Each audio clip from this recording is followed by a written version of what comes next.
سوال تم مجھ سے کرتے جاؤ، میں ہر سوال کا جواب اللہ کے قرآن سے دوں گا۔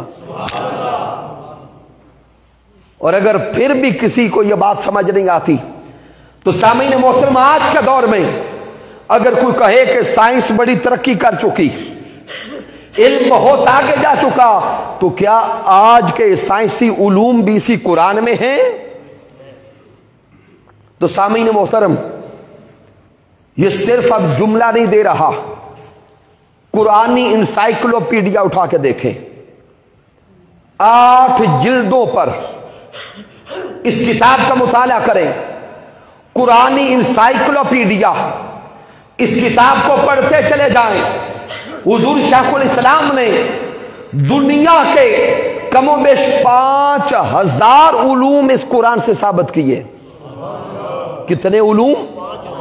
5000 علوم قرآن مجید فرقان حمید سے ثابت کر دیے۔ کائنات کی ابتدا بگ بینگ تھیوری سے لے کر تسخیر کائنات تک، انسان کے چاند پر قدم رکھنے تک، پھر انسان کے کھیتی باڑی کرنے تک، اگر کوئی انسان سائنس کے ساتھ تعلق رکھتا ہے اور بگ بینگ تھیوری کو اسٹڈی کرنا چاہتا ہے تب بھی اسی قرآن کو دیکھے۔ اگر کوئی ڈاکٹر ہے، میڈیکل سائنس کو پڑھنا چاہتا ہے تب بھی اسی قرآن کو دیکھے۔ بوٹنی کو پڑھنا چاہتا ہے اس قرآن کو دیکھے۔ زولوجی کو پڑھنا چاہتا ہے اس قرآن کو دیکھے۔ فزکس کو پڑھنا چاہتا ہے اس قرآن کو دیکھے۔ کائنات کی ابتدا بگ بینگ تھیوری سے لے کر ایک کھیتی باڑی کرنے والا انسان اگر علم، شغف، موٹیویشن اور علم میں جستجو رکھتا ہے، اس قرآن کو دیکھتا جائے، سوئی کے علم سے لے کر تسخیر کائنات تک سارے علوم اسی قرآن میں۔ تو لفظ قرآن کا ایک مادہ ہے قرأ، جس کا معنی ہے جمع کرنا یا جمع ہونا۔ اس معنی کے اعتبار سے یہ قرآن وہ کتاب ہے جس میں پوری کائنات کے سب علوم کو جمع کر دیا گیا۔ پھر سامعین، لفظ قرآن کا دوسرا مادہ چھوڑ رہا ہوں چونکہ وقت کم ہے، تیسرے مادہ پہ آ جائیں، قراءتن، جس کا معنی ہے پڑھنا، تلاوت کرنا۔ قراءتن سے اگر لفظ قرآن بنا تو معنی بنے گا قرآن وہ عظیم کتاب ہے جو سب سے زیادہ تلاوت کی جاتی ہے اور سب سے زیادہ پڑھی جاتی ہے۔ سامعین، آج کا دور کتابوں کا دور ہے۔ آپ کو سینکڑوں، ہزاروں نہیں بلکہ لاکھوں، کروڑوں کتابیں دنیا میں نظر آئیں گی۔ پھر آج کے دور میں جتنے مذاہب ہیں ان تمام مذاہب کو دیکھیں، ہر مذہب نے اپنی کوئی نہ کوئی اعتقادی کتاب بنا رکھی ہے۔ سندھزم کو دیکھیں، سکھزم کو دیکھیں، ہندوازم کو دیکھیں، مجوسیت کو لیں، عیسائیت کو لیں، یہودیت کو لیں، نصرانیت کو لیں، ہر مذہب کی کوئی نہ کوئی اعتقادی کتاب ہے۔ لیکن سامعین محترم، ہر مذہب اپنی کتاب ضرور رکھتا ہے، لیکن جتنا قرآن کو پڑھا جاتا ہے ایسا کسی اور کتاب کو نہیں پڑھا جاتا۔ سبب کیا ہے؟ ایک فطری سا تقاضا ہے۔ اگر کوئی کتاب ہم ایک بار پڑھ لیں، قرآن مجید فرقان حمید کے علاوہ، اور کوئی شخص ہمیں دوبارہ وہ کتاب دے اور پڑھنے کے لیے موٹیویٹ کرے، ہم فوراً بول کے کہتے ہیں کہ یہ کتاب میں پہلے پڑھ چکا ہوں، دوسری بار پڑھنے کی طرف دل نہیں کرتا۔ چلے اگر 2 بار پڑھ لیں تو تیسری بار اس کتاب کو لفظ با لفظ پڑھنے کی طرف طبیعت مائل نہیں ہوتی۔ باقی ساری کتب کا حال یہ ہے کہ ان کو دوسری بار تیسری بار کھولیں تو طبیعت اکتاہٹ محسوس کرتی ہے، لیکن قرآن کی شان یہ ہے اس کو دوسری بار تو کیا 100 بار بھی پڑھ لے دل اکتاہٹ محسوس نہیں کرتا۔ اس قرآن کو اگر 1000 بار بھی پڑھتے جائیں تو پھر بھی دل میں سکون آتا ہے، اطمینان آتا ہے، راحت محسوس ہوتی ہے۔ کیوں؟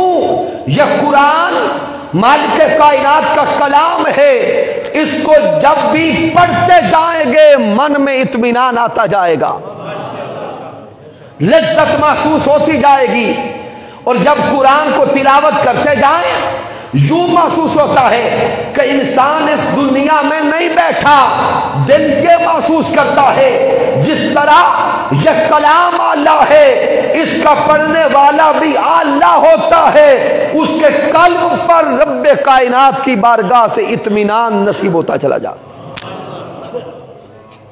پھر سامعین قرآن کو دیکھیں اور دیگر کتب کو دیکھیں، دیگر مذاہب کو دیکھیں، کوئی اور کتاب قرآن مجید فرقان حمید کے علاوہ ساری کی ساری لوگوں کے سینوں میں محفوظ نہیں ہے۔ یہ قرآن مجید کا اعجاز ہے کہ یہ سینوں میں اتر جاتا ہے۔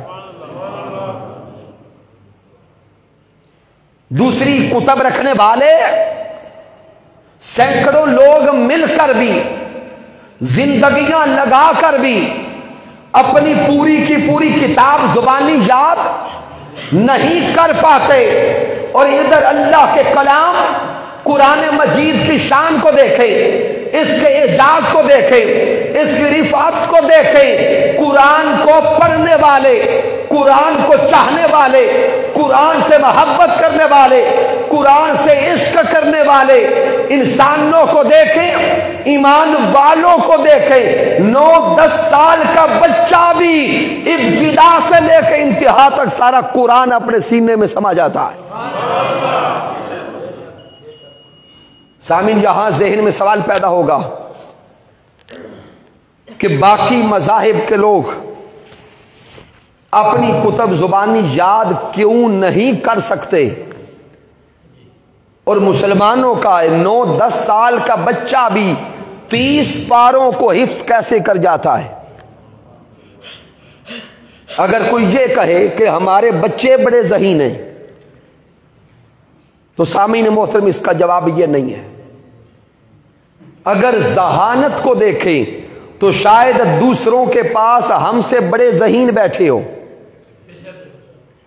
بڑے بڑے دماغ والے بیٹھے ہو، اور وہ ان دماغوں پر، ان کی ذہانت پر بڑی بڑی محنت کرنے والے بیٹھے ہو، اور دوسری طرف ذہن پر، ذہن سازی پر اور کسی کو ذہین بنانے پر ہماری خاص طور پہ کوئی توجہ بھی نہیں ہوتی، وہ نسلیں ذہین بنا کر بھی اپنی ساری کتاب زبانی یاد نہیں کر پاتے، اور ادھر یہ سارے کا سارا قرآن کم و بیش 6666 کے قریب آیات کریمہ، 30 پارے، پورے کا پورا قرآن زبانی یاد کر جاتے ہیں۔ سامعین، اس کے پیچھے راز ذہانت کا نہیں ہے، بلکہ اس کے پیچھے اعجاز اللہ کے قرآن کا ہے۔ اس کلام کی عظمت اور شان یہ ہے، یہ قرآن خود بندے کے من میں اترتا چلا جاتا ہے۔ آقا علیہ الصلوۃ والسلام نے فرمایا کہ جو قرآن کی طرف توجہ کرتا ہے، جو قرآن مجید فرقان حمید کی طرف متوجہ ہوتا ہے، اللہ کا قرآن بھی اس کی طرف توجہ کرتا ہے، کیونکہ قرآن اللہ کی صفت ہے۔ اگر کوئی قرآن مجید کی طرف چل کے آتا ہے تو قرآن اس کے سینے میں دوڑ کے آتا ہے۔ جو شخص اللہ کے قرآن کی طرف توجہ کرتا ہے، اللہ کا قرآن اس کے من میں خود اترتا چلا جاتا ہے۔ اور میرے آقا نے فرمایا جو قرآن مجید فرقان حمید کی طرف پشت کرتا ہے، یعنی غفلت برتتا ہے، تو اللہ کا قرآن خود اس سے دور چلا جاتا ہے۔ اللہ کا قرآن خود اس سے دور چلا جاتا ہے۔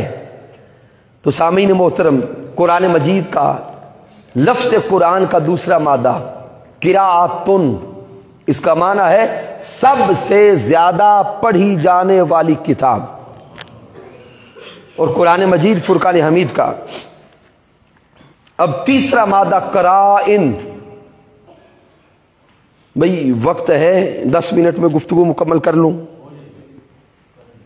لفظ قرآن کا تیسرا مادہ قرائن، اس کا معنی ہے دلیل، شہادت۔ اس مادہ کے اعتبار سے لفظ قرآن کا معنی بنے گا وہ کتاب جو اپنے دعوے پر خود دلیل ہے، جو اپنے دعوی پر خود دلیل ہے۔ اس پر درجنوں حوالہ جات موجود ہیں، لیکن میں صرف ایک دلیل کے طور پہ دینے لگا ہوں۔ قرآن مجید فرقان حمید جب آقا علیہ الصلوۃ والسلام کے قلب اطہر پہ اترنا شروع ہوا، مکہ والوں نے اعتراض کیا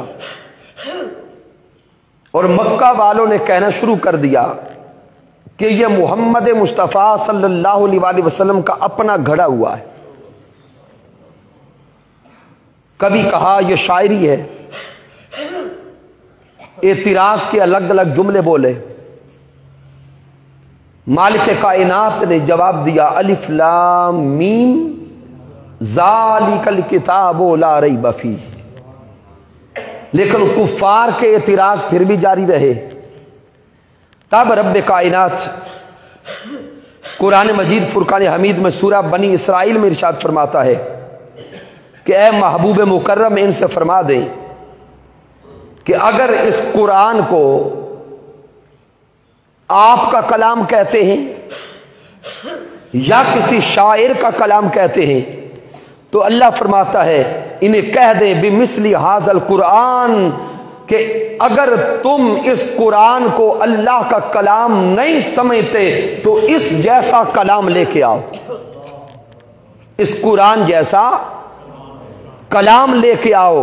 ساتھ ہی میرے اللہ نے فرما دیا لا یاتون بمثلہ، وہ اس جیسا کلام لانے کی سکت نہیں رکھتے۔ کفار قرآن مجید جیسا کلام نہ لا سکے۔ اللہ رب العزت نے سورۃ الہود میں دوبارہ چیلنج کر دیا۔ مالک کائنات فرماتے ام یقولون افتراہ، اگر یہ کہتے ہو کہ یہ کسی بشر کا گھڑا ہوا ہے، کسی شخص کا، دنیا کے عام انسان کا بنایا ہوا ہے، فاتو بعشر سورہ، تو پھر اس جیسی 10 صورتیں لے آؤ، اس جیسی 10 صورتیں لے آؤ۔ لیکن کفار 10 صورتیں بھی نہ لا سکے۔ رب کائنات پھر تیسری بار چیلنج کرتا ہے اور ارشاد فرماتا ہے وَإِن كُنتُمْ فِي رَيْبٍ مِّمَّا نَزَّلْنَا عَلَىٰ عَبْدِنَا، اگر تمہیں اس کلام میں کوئی شک ہے جو ہم نے اپنے حبیب تاجدار کائنات محمد مصطفیٰ صلی اللہ علیہ وسلم کے قلب اطہر پہ اتارا ہے، فاتو بسورۃ من مثلہ، تو اس قرآن کی ایک سورت جیسی کوئی سورت لے آؤ۔ اب دیکھیں قرآن مجید نے دعویٰ کیا تھا ذالک الکتاب لا ریب فیہ، کفار نے اعتراض کیا تو مالک کائنات نے پہلے فرمایا اگر اعتراض کرتے ہو تو اس قرآن جیسا قرآن لے آؤ۔ جب وہ نہ لا سکے تو چیلنج کو پھر دوہرا دیا، اگر پورا قرآن نہیں لا سکتے تو اس کی 10 صورتوں جیسی صورتیں لے آؤ۔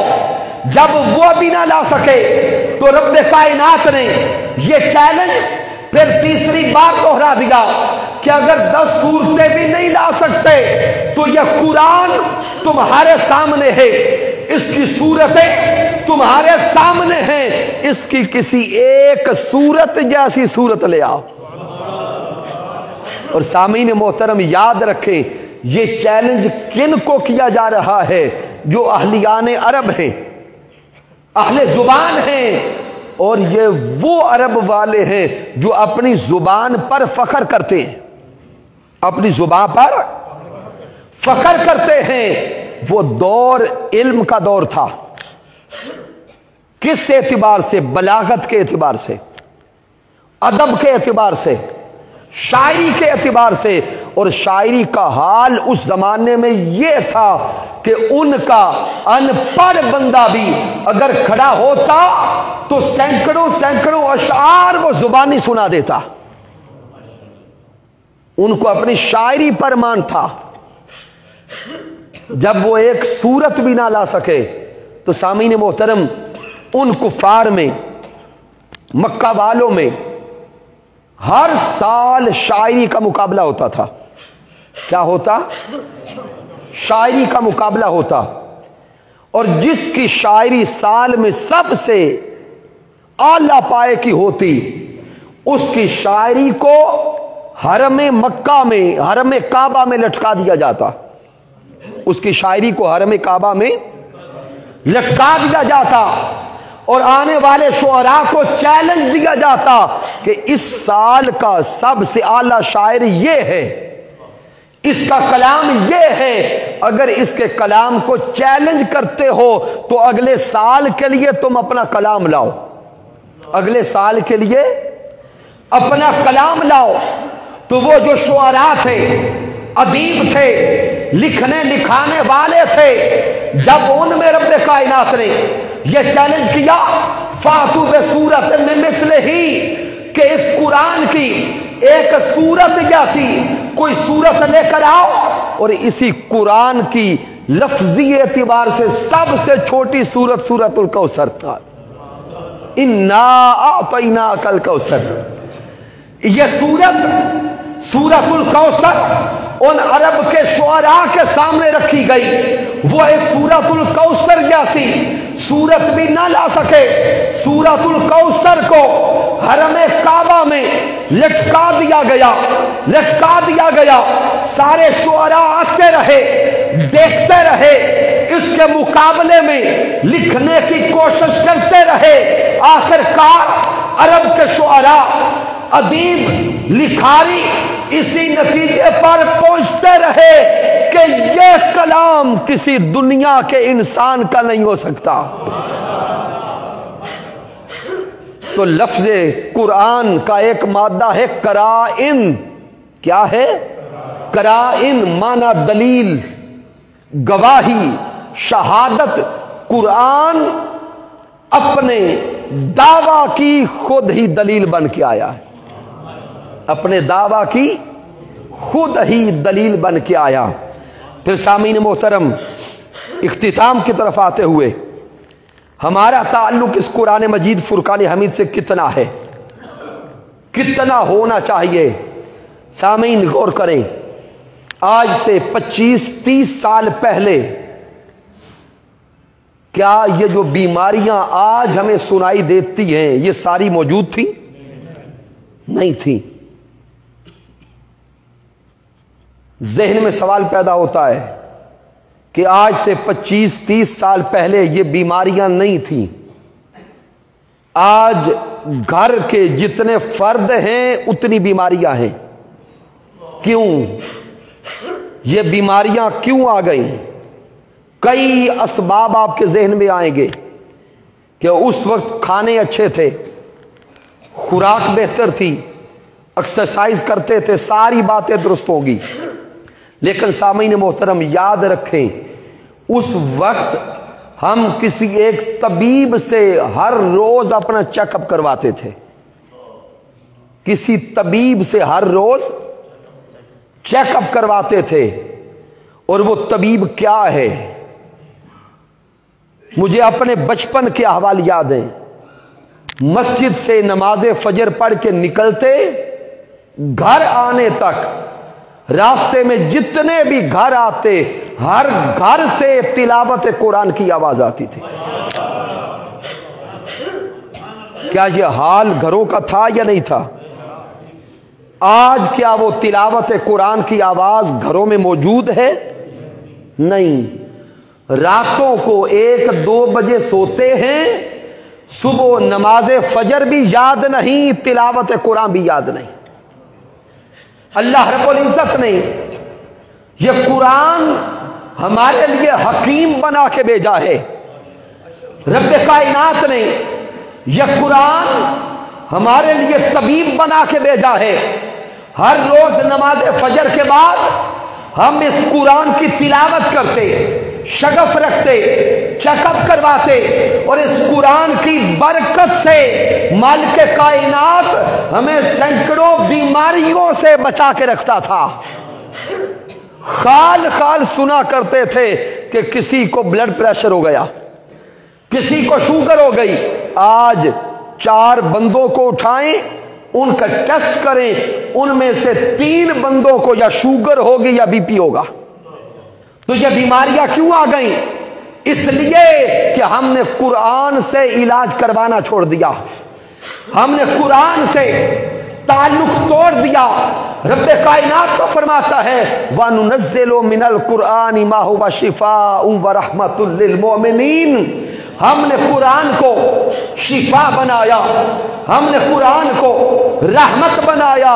آئیے اگر شفا چاہتے ہیں تو اس قرآن کے ساتھ اپنا تعلق مضبوط کریں، اللہ کے کلام کے ساتھ اپنا رشتہ مضبوط کریں.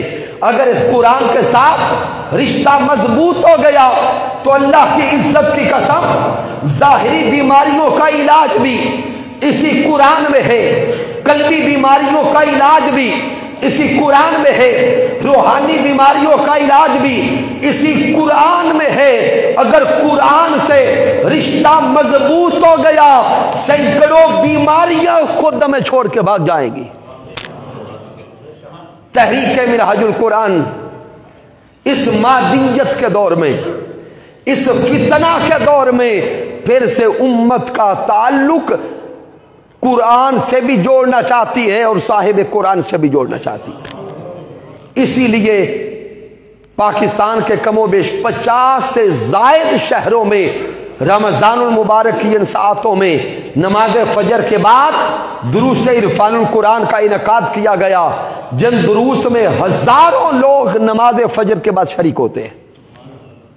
رب کائنات کی بارگاہ اقدس میں دعا کرتے ہیں کہ اللہ رب العزت ہمیں قرآن مجید فرقان حمید کے ساتھ تعلق کے عشق کی عطا فرمائے، اور پھر رمضان المبارک کے آخری 10 دنوں میں مرکز منہاج القرآن پہ شہر اعتکاف سجتا ہے، جس میں ہزاروں لوگ متلاشیان ملاقات الہی، متلاشیان جلوائے حق اس شہر اعتکاف میں آ کر رب کائنات کا قرب بھی پاتے ہیں اور زیارت مصطفیٰ صلی اللہ علیہ وآلہ وسلم بھی پاتے ہیں. تو آئیے اس ماہ رمضان کو اس شرف سے گزارے، اس شغف سے گزارے کہ ہمارا رشتہ قرآن سے بھی مضبوط ہو جائے اور صاحب قرآن سے بھی مضبوط ہو جائے. ان 5 روزہ دروس عرفان القرآن کی تیسری نشست انشاءاللہ تعالی کل انعقاد پذیر ہوگی 26 مارچ بروز اتوار، جس میں عظیم مذہبی اسکالر جناب محترم حضرت علامہ جمیل احمد زاہد صاحب تشریف لائیں گے، اور جناب محترم حضرت علامہ پروفیسر جمیل احمد زاہد صاحب تشریف لا کر مستفی معاشرے کا قیام اس موضوع پر سیر حاصل گفتگو کریں گے. جتنے احباب آج تشریف لائے میں مبارکباد پیش کرتا ہوں کہ موسم کی شدت کے باوجود آپ احباب تشریف لائے. اللہ رب العزت سب کا آنا اپنی بارگاہ میں قبول فرمائے. کوشش کریں کہ تمام ساتھی کل اپنے ساتھ 1-2 ساتھیوں کو اور لے کر آئیں. اور آخر میں انشاءاللہ تعالی 2 قرآن مجید فرقان حمید ابھی قرآن اندازی کے ذریعے تقسیم کیے جائیں گے. کی محمد سے وفا تو نے تو ہم تیرے ہیں، یہ جہاں چیز ہے کیا لوح و قلم تیرے ہیں. میں نے جو کچھ بیان کیا اگر اس میں کوئی کمی ہے، کوئی کجی ہے، کوئی غلطی ہے تو مجھ ناچیز کی طرف سے ہے، مالک کائنات معاف فرما دے. اور اگر اس میں کوئی اچھائی اور کمال ہے تو اللہ کی عزت کی قسم میرا کوئی کمال نہیں، یہ میرے اللہ کا کرم ہے، آقا علیہ الصلوۃ والسلام کی رحمت ہے. اور میرے قائد، میرے استاذ حضور شیخ الاسلام ڈاکٹر محمد طاہر القادری مدد ذلہ والی کی صحبت کا فیضان ہے. وما علینا الا البلاغ المبین.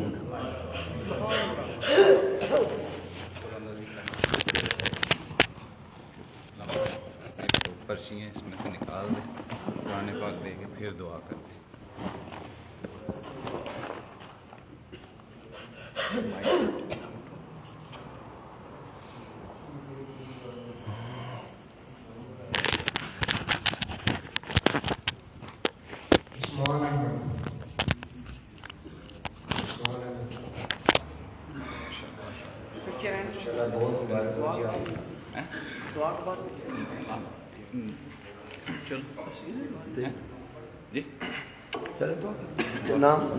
دوسرا نام محمد زبیر.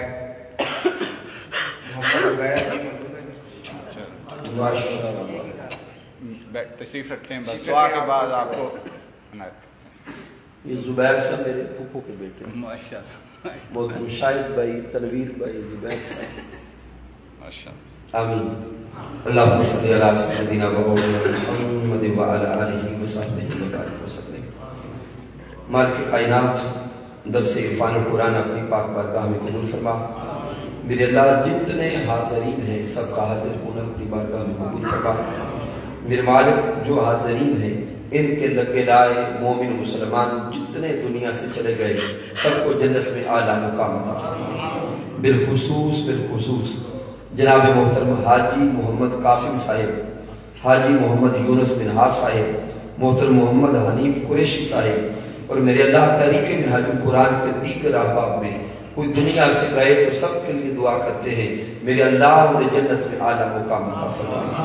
یہ تینوں شخصیات لالا موسیٰ میں تحریک منہاج القرآن کے بانیان ہیں. میرے اللہ ان کو جنت کے اعلیٰ درجات عطا فرما. میرے اللہ بیماروں کو شفا عطا کر، قرض داروں کے قرض دور فرما، بے علموں کو علم نافع عطا کر اور بے عملوں کو عمل صالح عطا فرما.